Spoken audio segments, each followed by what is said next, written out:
नमस्कार, मी आहे रोहिणी. माझ्या चॅनलवर तुमचं स्वागत आहे. आज आपण एकदम महत्त्वाच्या विषयावर बोलणार आहोत. तर ब्लाऊजच्या आर्महोल मध्ये झोल का पडतो? तुम्ही नवीन ब्लाऊज शिवता, सर्व परफेक्ट, तरी पण आर्महोल मध्ये झोल पडतो. ब्लाऊजच्या आर्महोल मध्ये झोल का पडतो? आज या व्हिडिओ मध्ये संपूर्ण माहिती सांगणार आहे. संपूर्ण व्हिडिओ बघत राहा. चॅनलवर नवीन असाल तर चॅनलला सबस्क्राईब करा. सगळ्यात आधी आर्महोल मध्ये झोल का येतो हे जाणून घेऊया. कारण ब्लाऊज आहे आपल्या खांद्यावर आणि हातावर फिट बसणारा कपडा. इथे माप थोडस जरी चुकलं तरी ब्लाऊजचा झोल पडतो. कधी कधी बॉटम बाजूने खोली जास्त घेतली जाते, डीप वाढली की झोल तयार होतो. आर्महोल मध्ये झोल पडण्याचं सर्वात मोठं कारण आहे आर्महोलची पेपर कटिंग. ब्लाऊजची कटिंग चुकली तर झोल पडतो. तर आज मी या व्हिडिओ मध्ये आर्महोलची कटिंग करून दाखवणार आहे. तुम्ही जसा पाठीमागचा भाग कट करून घेत्या तसा मी कट करून घेतला आहे. सर्वात पहिल्यांदा आपण बॅक गळा काढून घेऊ. बॅक गळा आहे 3.5 इंच, तर अर्धा इंच मार्जिन साठी आपण वाढून घेऊ.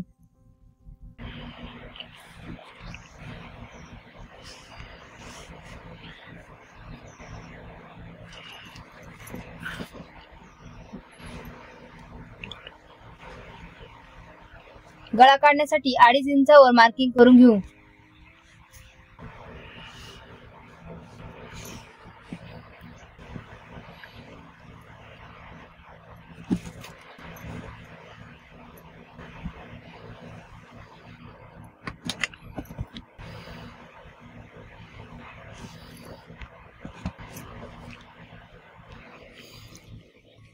आपण आर्महोल 6 इंचचा घेऊ.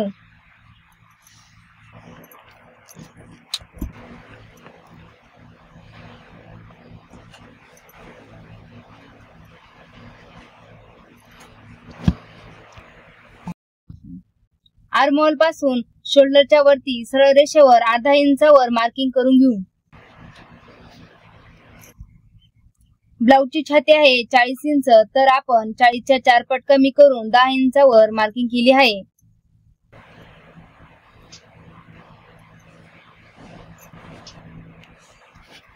आता आपण इथे 9 इंचावर मार्किंग करून घेऊ.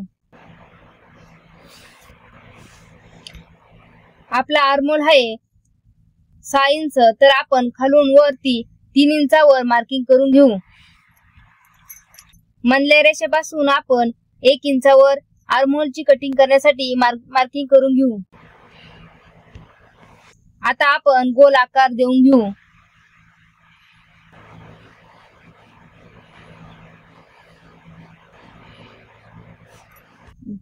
तर बघा, आपला आर्महोल परफेक्ट तयार झाला आहे.